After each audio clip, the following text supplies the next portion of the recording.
Hello hello hello ಜೈ Bhim sir. ಜೈ ಭೀಮ್ ಹೇಳಿ sir. ನಾ ರಾಜು ಕಟ್ಟಿಮಣಿ ಅಂತ ಸರ್, ಯಾದಗಿರಿ ಡಿಸ್ಟ್ರಿಕ್ಟ್ ಸುರಪುರ ತಾಲೂಕು. ಹೇಳಿ ಸರ್. ಸರ್ ಈಗ ಲೈವ್ ನಲ್ಲಿ ಇರೇನು ಸರ್ ತಾವು? ಲೈವ್ ನೋಡ್ತಿಲ್ವಾ ನೀವು? ಲೈವ್ ಅಲ್ಲೇ ಇದ್ದೀನಿ. ಲೈವ್ ಅಲ್ಲಿ ಇದ್ದೀವಿ ಸರ್. ಹೇಳಿ. ಅದೇ ತಮ್ಮ ಹೇಳಿಕೆ ಆದಾಗ ಸರ್ ಯಾವ ರೀತಿಯಾಗಿ ನೀವು ಸಮರ್ಥನೆ ಮಾಡಿಕೊಂಡು ಹೇಳಿದ್ರಂತ. ಯಾವ್ದನ್ನ? ಯಾವ ಹೇಳಿಕೆ? ಬಾಬಾ ಸಾಹೇಬರು ಮಾದಿಗ ಸಮುದಾಯಕ್ಕೆ ಸೇರಿದವರು ಎಲ್ಲಿ ಹೇಳಿದ್ದೀನಿ ನಂಗಂತ? ಹೇಳಿರಲ್ಲ ಅಲ್ಲಿ. ಕರೆಕ್ಟ್ ಆಗಿ ಓದಿದ್ರ ಆರ್ಟಿಕಲ್ನ? ಸರ್ ಕರೆಕ್ಟ್ ಆಗಿ ಓದಿದ್ರ ಆರ್ಟಿಕಲ್ನ? ಆರ್ಟಿಕಲ್ ಅಂದ್ರೆ ನಿಮ್ಮ ಆಡಿಯೋನೇ ಇದೆಯಲ್ರಿ ಸರ್, ವಿಡಿಯೋ. ಆರ್ಟಿಕಲ್ ಕರೆಕ್ಟ್ ಆಗಿ ಓದಿದ್ರ ಅಂದೆ. ಸರ್ ನಾನು ಓದ್ ಹೇಳ ಏನಿದೆ ಅಂತ ಓಪನ್ ಮಾಡಿ. ಸರ್ ನಾನು ಓದ್ ಹೇಳ, ನಾನು ಏನ್ ಬರ್ದಿದ್ದೀನಿ ಅಂತ ಓದ್ ಹೇಳ. ಇಲ್ಲ ಸರ್ ಅದ್ರಲ್ಲಿ ಇದೆ ಸರ್, ನಾವು ನೋಡ್ತಾ ಇದೀವಿ, ಲೈವ್ ಅಲ್ಲೇ ಇರೋದು. ಒಂದ್ ನಿಮಿಷ, ಆ ಆರ್ಟಿಕಲ್ ಅಲ್ಲಿ ಏನಿದೆ ಅಂತ ನಾನು ಓದ್ ಹೇಳ ಅಂದೆ. ಆರ್ಟಿಕಲ್ ಒಂದ್ಸಲ ಡಿಸ್ಪ್ಲೇ ಮಾಡ್ತೀರಾ ಸರ್? ಇಲ್ಲೇ ಓದ್ತೀನಿ, ಕೇಳಿಸ್ಕೊಳ್ಳಿ. ಸರ್ ಇಲ್ಲೇ ಓದ್ತೀನಿ, ಕೇಳಿಸ್ಕೊಳ್ಳಿ. ಹಾಕಿದ್ದಾರೆ ಸರ್ ಈಗ. ಇಲ್ಲಿ ಓದ್ಬಿಟ್ಟು ಹೇಳ್ತೀನಿ, ಕೇಳಿಸ್ಕೊಳ್ಳಿ ಎಂದೆ. ಹೇಳಿ ಸರ್, ಹೇಳಿ. ಕೇಳಿಸ್ಕೊಳ್ಳಿ. ಮಹರ್ ಎಂದರೆ ಯಾರು? ಮಹರ್ಗಳ ಜಾತಿ ಪ್ರಶ್ನೆಗೆ ಇಲ್ಲಿದೆ ಉತ್ತರ. ಮಹರ್ ಮಹಾರಾಷ್ಟ್ರ ಮೂಲದ ಒಂದು ಅಸ್ಪೃಶ್ಯ ಜಾತಿಯಾಗಿದ್ದು, ಅವರ ಕುಲಕಸಬು ಚರ್ಮಗಾರಿಕೆ ಹಾಗೂ ಚರ್ಮವಾದ್ಯಗಳನ್ನು ನುಡಿಸುವುದಾಗಿರುತ್ತದೆ.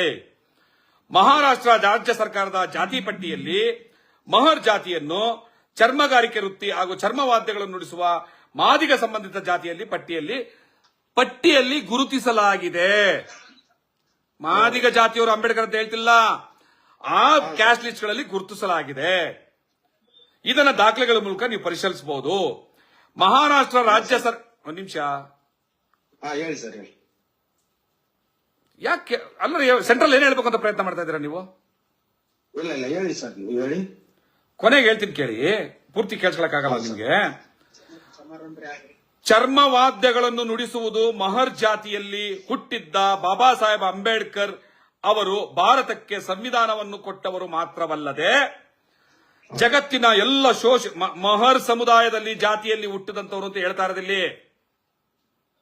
ಮಹರ್ ಜಾತಿಯಲ್ಲಿ ಹುಟ್ಟಿದಂತ ಬಾಬಾ ಸಾಹೇಬ್ ಅಂಬೇಡ್ಕರ್ ಸಂವಿಧಾನ ಮಾತ್ರ ಕೊಡ್ಲಿಲ್ಲ, ಇಡೀ ಜಗತ್ತಿಗೆ ಹೋರಾಟದ ಶಕ್ತಿಯಾಗಿದ್ದಾರೆ. ಬಾಬಾ ಸಾಹೇಬ್ ಅಂಬೇಡ್ಕರ್ ಅವರು ಫಾದರ್ ಆಫ್ ಅವರ್ ನೇಷನ್ ಅಂತ ಹೇಳ್ತಾ ಇದ್ದೀನಿ. ಎಲ್ಲಿ ಹೇಳಿದೀನಿ ಇದರಲ್ಲಿ ಮಾದಿಗರು ಅವರು ಅಂತ?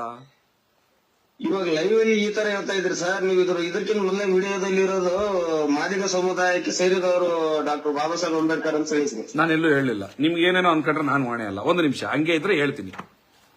ಹೇಳಿ ಸರ್. ಹೇಳ? ಹೇಳಿ ಸರ್. ಒಂದೇ ನಿಮಿಷ ಎಲ್ಲಪ್ಪ ಅದು 51. ಹೇಳ ಈಗ.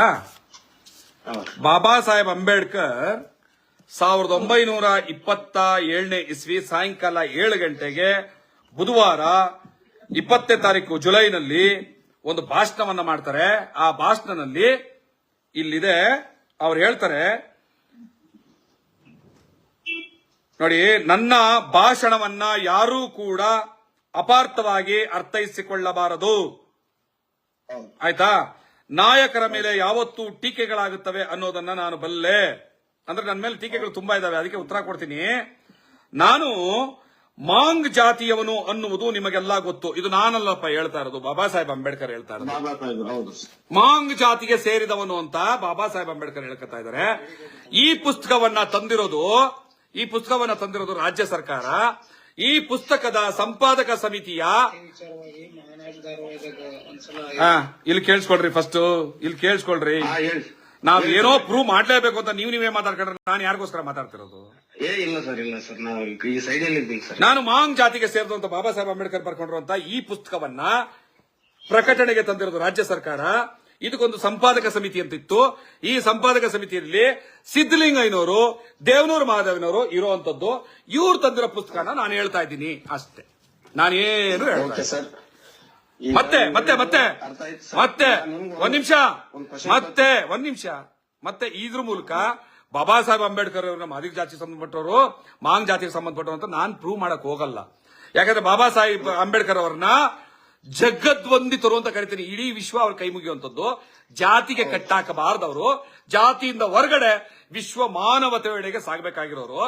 ಅವರನ್ನ ಒಂದು ಜಾತಿಗೆ ಕಟ್ಟಾಕಬೇಡಿ ಜ್ಞಾನ ಪ್ರಕಾಶ್ ಸ್ವಾಮೀಜಿಗಳೇ ಅಂತ ನಾನು ಕೇಳ್ಕೊತಾ ಇದ್ದೀನಿ ಅಷ್ಟೇ.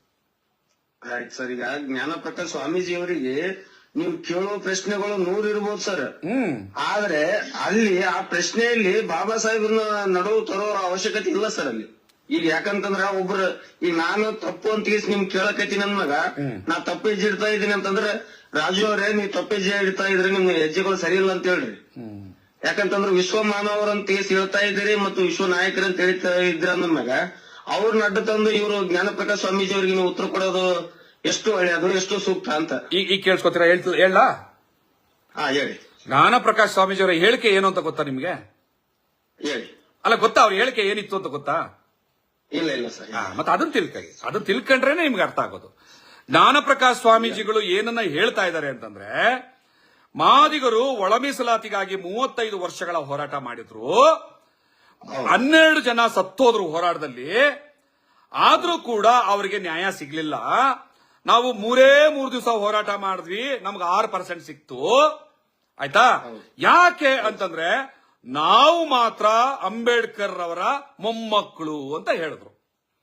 ನಾನು ಹೇಳ್ತಾ ಇದ್ದೀನಿ, ಬಾಬಾ ಸಾಹೇಬ್ ಅಂಬೇಡ್ಕರ್ ಇಡೀ ಜಗತ್ತಿಗೆ ಸಂಬಂಧಪಟ್ಟವರು, ಎಲ್ಲರಿಗೂ ತಂದೆ ಸಮಾನ, ನಮಗ್ ಮಾತ್ರ ಸೀಮಿತ ಅಂತ ಹೇಳಬೇಡಿ ಸ್ವಾಮೀಜಿಗಳೇ. ಬಾಬಾ ಸಾಹೇಬ್ ಅಂಬೇಡ್ಕರ್ ಜಗವಂದಿತರು, ನಮ್ಮೆಲ್ಲರಿಗೂ ತಂದೆ ಅಂತ ಹೇಳ್ತಾ ಇದ್ದೀನಿ. ಹಂಗಾಗಿ ಅಂಬೇಡ್ಕರ್ ಅವರ ಹೆಸರನ್ನ ಅಲ್ಲಿ ತರಲೇಬೇಕಾಯ್ತು, ತಂದಿದ್ದೀನಿ. ತಪ್ಪೇನಿದೆ?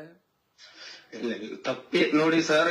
ಈಗ ನೀವು ಡಾಕ್ಟರ್ ಬಾಬಾ ಸಾಹೇಬ್ ಅಂಬೇಡ್ಕರ್ ತತ್ವ ಸಿದ್ಧಾಂತವನ್ನು ಅಳವಡಿಸಿಕೊಂಡವರು, ಅವ್ರ ಮಾರ್ಗದಲ್ಲಿ ನಡೆಯುವವರು, ದಾರಿಯಲ್ಲಿ ಸಾಗೋರು ಏನ್ರಿ. ನಾವು ಇದೊಂದು ಕ್ವಶನ್ ಸರಿ, ಈಗ ತಪ್ಪ್ಯಾವ್ದು ಪ್ರಶ್ನೆ ನಿಮ್ದು? ತಪ್ಪ್ಯಾವ್ದು? ದಾರಿ ಆಗ್ಲಿ ಆದಿ ಆಗ್ಲಿ ನಾವು ನೋಡಿದವ್ರು ಇವ್ರಿ, ಕಂಡವ್ರು ಇವ್ರಿ ನಾವು. ಈಗ ಬಾಬಾ ಸಾಹೇಬ್ ಒಂದ್ ನಿಮಿಷ ಈಗ ಬಾಬಾ ಸಾಹೇಬ್ ಅಂಬೇಡ್ಕರ್ ಒಂದ್ ನಿಮಿಷ ತಂದೆ ತಾಯಿನ ತಗೊಂಡ್ಗೇಸಿ ನಾವು ಬೈದಾಡೋದು, ನಮ್ ತಂದೆ ತಾಯಿಗೆ ನಾವೇ ಬೈಕೊಂಡಂಗ ಆಗ್ತದ, ನಮ್ ತಂದೆ ತಾಯಿ ಮರ್ಯಾದೆ ನಾವು ಕಳ್ಕೊಂಡಂಗ ಆಗ್ತದ. ಅದನ್ನೇ ನಾನು ಹೇಳ್ತಾ ಇದ್ದೀನಿ. ನಿಮ್ಮ ವಿಚಾರಗಳಿಗೆ ನೀವು ಬಾಬಾ ಸಾಹೇಬರನ್ನ ನಾವು ಮಾತ್ರ ಅವ್ರ ಮೊಮ್ಮಕ್ಕಳು ಅಂತ ಹೇಳಿ ಅವ್ರಿಗೆ ಅವಮಾನ ಮಾಡ್ಬೇಡ್ರಪ್ಪ ಅಂತ ಹೇಳ್ತಾ ಇದ್ದೀನಿ. ನಾನು ಅವಮಾನ ಮಾಡ್ತಾ ಇಲ್ಲ ಸರ್. ಅದು ಆ ವ್ಯಕ್ತಿತ್ವ ಒಂದು ಇದು ಏನಾದಲ್ರಿ. ಈಗ ನೀವಾದ್ರೂ ಬಾಬಾ ಸಾಹೇಬ್ ನಮ್ ತಂದೆ ಅಂತ ಹೇಳ್ಬೋದು, ನಾನಾದ್ರೂ ನಮ್ ತಂದೆ ಅಂತ ಹೇಳ್ಬೋದು. ಅವ್ರು ಹೇಳಿದ್ದು ತಪ್ಪೇನಾಗ್ತದೆ ಅಲ್ಲಿ? ನೀವು ಸ್ಟೇಟ್ಮೆಂಟ್ ಕೊಡ್ರಿ ನಮ್ ತಂದೆ ಅಂತ ಹೇಳಿ. ಈಗ ನಾನೇನ್ ಹೇಳಿದೆ? ಬಾಬಾ ಸಾಹೇಬರು ವಿಶ್ವ ನಾಯಕರು, ಹೌದು, ವಿಶ್ವ ಮಾನವರು, ಎಲ್ಲಾ ಜಾತಿ ಸರ್ವ ಜಾತಿಗೂ ನಾಯಕರು, ತಂದೆ ಅವರು. ಹೌದು ಅದನ್ನೇ ಹೇಳ್ತಾ ಇದ್ದೀನಿ. ಅದ್ರಾಗ ಅವ್ರು ಹೇಳಿದ್ದು ತಪ್ಪಂತ ನೀವ್ ಯಾವ ರೀತಿಯಾಗಿ ಹೇಳ್ತೀರಿ? ಅವ್ರು ಹೊಲೆಗೆ ಮಾತ್ರ ಸಂಬಂಧಪಟ್ಟಿದ್ದು ಅಂತ ಹೇಳ್ತಾ ಇದಾರಲ್ಲ, ತಪ್ಪು ಅಂತ ಹೇಳ್ತಾ ಇದ್ದೀನಿ. ಸರ್ ನೀವು ನೋಡ್ರಿ, ನೀವ್ ತಿಳ್ಕೋದ್ರ ಮಿಸ್ಟೇಕ್ ಆಗ್ಯದ. ಕರೆಕ್ಟ್ ಹೇಳಿ ಬಂದ್ರಿ ಇವಾಗ ಟ್ರಾಕ್. ಈಗ ಯಾಕಂತಂದ್ರ ಬಾಬಾ ಸಾಹೇಬರು ನಮ್ ತಂದೆ, ನಾವು ಕುಡಿಗಳು ಅನ್ನೋದ್ರಲ್ಲಿ ನಮ್ದೇನ್ ತಪ್ಪಿದೆ? ತಪ್ಪಿಲ್ಲ ಬಿಡಿ. ಈಗ ನೀವಾದ್ರೂ ಬಾಬಾ ಸಾಹೇಬ್ರು ನಮ್ ತಂದೆ, ಬಾಬಾ ಸಾಹೇಬ್ರು ಕುಡಿದ ರಕ್ತ ಅಂತಾನು ಹೇಳ್ಬೋದು. ಕರೆಕ್ಟ್. ಅದಕ್ಕೆ ಕೇಳಕ್ ಯಾರಲ್ಲಿ? ಈಗ ನಾನು ಹೇಳ ಇನ್ನೊಂದ್ಸರಿ ಕ್ಲಿಯರ್ ಮಾಡಲ ನಿಮ್ಗೆ. ಹೇಳಿ ಸರ್, ಹೇಳಿ. ಅವ್ರು ಹೇಳ್ತಾ ಇರೋದು ಕರೆಕ್ಟ್ ಆಗಿ ಅರ್ಥ ಮಾಡ್ಕೋಬೇಕು. ನಿಮ್ಗೆ ಅರ್ಥ ಆಗುತ್ತೆ, ಅರ್ಥ ಆಯ್ತಾ? ಪೂರ್ವಾಗ್ರಹ ಇಟ್ಕೊಂಡ್ರೆ ಅರ್ಥ ಆಗಲ್ಲ. ಕೇಳಿಸ್ಕೊಳ್ಳಿ. ಮಾದಿಗರು 35 ವರ್ಷಗಳ ಹೋರಾಟ ಮಾಡಿ 12 ಜನ ಸತ್ತೋಗಿ ನ್ಯಾಯ ತಗೊಳಕಾಗ್ಲಿಲ್ಲ. ಆದ್ರೆ ನಾವು ಹೊಲೆಯಲ್ಲಿದ್ದೀವಿ, ನಾವು 3 ದಿವಸ ಹೋರಾಟ ಮಾಡಿ ನ್ಯಾಯ ತಗೊಂಡ್ವಿ. ಯಾಕೆ ಅಂತಂದ್ರೆ ನಾವು ಅಂಬೇಡ್ಕರ್ ಮೊಮ್ಮಕ್ಕಳು ಅಂದ್ರೆ ಅದ್ರ ಅರ್ಥ ಏನು? ಮಾದಿಗರು ಅಲ್ಲ ಅಂತ ಅಲ್ವಾ ಸರ್?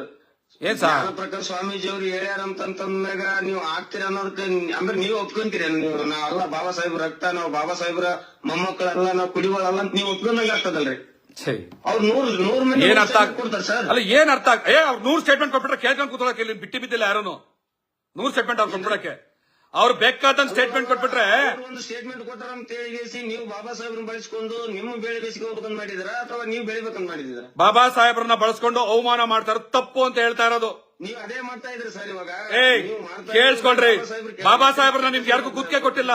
ಬಾಬಾ ಸಾಹೇಬ್ರನ್ನ ನಿಮ್ಗೆ ಯಾರಿಗೂ ಗುತ್ತಿಗೆ ಕೊಟ್ಟಿಲ್ಲ. ಪ್ರಕಾಶ್ ಸ್ವಾಮೀಜಿ ಅವರಿಗೆ ಬೈಟಕ್ ಹೋಗಿ ಕುಂತು ಫೇಸ್ ಟು ಫೇಸ್ ಮಾತಾಡಿ ಕರ್ಸಿ ನೋಡೋಣ, ಆಗತ್ತ ನಿಮ್ ಕೈಲಿ ಕರ್ಸಕ್ಕೆ? ಬಾಬಾ ಸಾಹೇಬ್ ನೋಡ್ರಿ ಸಾಹೇಬ್ರೆ, ಕರ್ಸಕ್ಕಾಗಲ್ಲ. ನೇರ ಮಾತು ಕರ್ಸ್ತೀರಾ? ಹೇಳಿಕೆ ನಿಮ್ಗೆ ಕಷ್ಟ ಅನ್ಸದ, ನಿಮ್ಗೆ ನೋವು ಅನ್ಸದಲ್ಲ, ನೀವು ಜ್ಞಾನ ಪ್ರಕಾಶ್ ಸ್ವಾಮೀಜಿ ಅವರು ಮುಂದೆ ಕುಂತುಗಿಸಿ ಫೇಸ್ ಟು ಫೇಸ್ ನೀವು ಚರ್ಚೆ ಮಾಡಿ. ಜ್ಞಾನ ಪ್ರಕಾಶ್ ಸ್ವಾಮೀಜಿಗಳು ಬಾಬಾ ಸಾಹೇಬ್ರನ್ನ ಬಳಸ್ಕೊಂಡು ಲೈವ್ ಬಂದು ನಾನೊಂದು ಸ್ಟೇಟ್ಮೆಂಟ್ ಕೊಡ್ತೀನಿ, ಮತ್ತೊಬ್ರು ಒಂದು ಸ್ಟೇಟ್ಮೆಂಟ್ ಕೊಡ್ತಾರ. ನೀವು ಇಲ್ಲಿ ಯಾರು ಹೆಸರಿನಲ್ಲಿ ಸ್ಟೇಟ್ಮೆಂಟ್ ಕೊಡ್ತಾ ಇದ್ರಿ? ಯಾರ ಹೆಸರು ಮಾಡ್ತಾ ಇದ್ರಿ?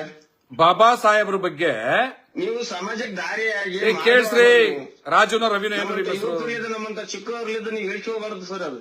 ಅಪ್ಪ ಯಾಕಂದ್ರೆ ಕೆಲವೊಂದು ಹೇಳಿಕೆಗಳು ಅವಲ್ರಿ ಬಾ- ಬಹಳ ಸಮಾಜ ಮೇಲೆ ಕೇಳಿಸ್ಕೊಳಪ್ಪ ಇಲ್ಲಿ ಸುಮ್ಮನೆ ಕತ್ತೆ ಹುಚ್ಚೋದಂಗ ಮಾತಾಡ್ತಾರೆ. ಕೇಳಿಸ್ಕೊಳಪ್ಪ ಒಂದ್ ನಿಮಿಷ ಅರ್ಥ ಮಾಡ್ಕೊ. ಹೇಳ್ರಿ. ಬಾಬಾ ಸಾಹೇಬ್ ಅಂಬೇಡ್ಕರ್ ಅವರ ಬಗ್ಗೆ ಜ್ಞಾನಪ್ರಕಾಶ್ ಸ್ವಾಮೀಜಿಗಳು ಮಾತಾಡಿದ್ದು ಅಡುಗೆ ಮನೆಯಲ್ಲಿ ಅಲ್ಲಪ್ಪ, ವೇದಿಕೆ ಮೇಲೆ ಸಾರ್ವಜನಿಕವಾಗಿ ಇಡೀ ಕರ್ನಾಟಕ ಕೇಳಿಸ್ಕೊಂತು. ಸರ್ ಅವ್ರು ವೇದಿಕೆ ಮೇಲೆ ಇದು ಮಾಡ್ಯಾರಂತ ನಾ- ನೀವು ಅವ್ರಿಗೆ ಡೈರೆಕ್ಟ್ ಹೋಗಿ ಭೇಟಿಯಾಗಲ್ಲ ಸರ್ ಚರ್ಚೆಗೆ.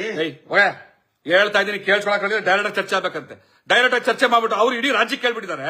ನಾನು ಅಡುಗೆ ಮೇಲೆ ಚರ್ಚೆ ಮಾಡ್ಲಾ? ಇಡೀ ರಾಜ್ಯಕ್ಕೆ ಗೊತ್ತಾಗ್ಬೇಕು ಅವ್ರು ಮಾತಾಡ್ ತಪ್ಪು ಅಂತ. ಮಾತಾಡ್ಲೇಬೇಕು. ಹೋಗ ಅವ್ರು ಅಡುಗೆ ಮನೆ ಕೂತ್ಕೊಂಡು ಮಾತಾಡ್ತೀನಿ ಬಾ. ಅವ್ರು ಮನೇಲಿ ಮಲಗಿರುವಾಗ ಮಾತಾಡ್ದ ಮಾತನ್ನ ಅಲ್ಲಿ ಮಾತಾಡಿದ್ರೆ ನನ್ಗೇನ್ ಕೇಳಿಸ್ತಾ ಇತ್ತು? ವೇದಿಕೆ ಮೇಲೆ ಮಾತಾಡಿದ್ದು ಇಡೀ ಕರ್ನಾಟಕ ಕೇಳಿಸ್ಕೊಂಡಿದೆ. ತಪ್ಪು ಅಂತ ಹೇಳ್ಬೇಕಾಗಿರೋದು ನಾನು,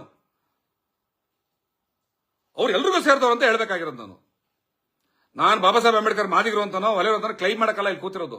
ಅಂತ ಅಭಿವ್ಯಕ್ತನ ನಾನು ಮಾಡೋದೇ ಇಲ್ಲ, ನನಗೆ ಅದ್ರ ಅಗತ್ಯನೇ ಇಲ್ಲ. ಬಾಬಾ ಸಾಹೇಬ್ರನ್ನ ಜಾತಿ ಕಟ್ಟಾಕೋದಂತೂ ಅಭಿವ್ಯಕ್ತನ ಅದು.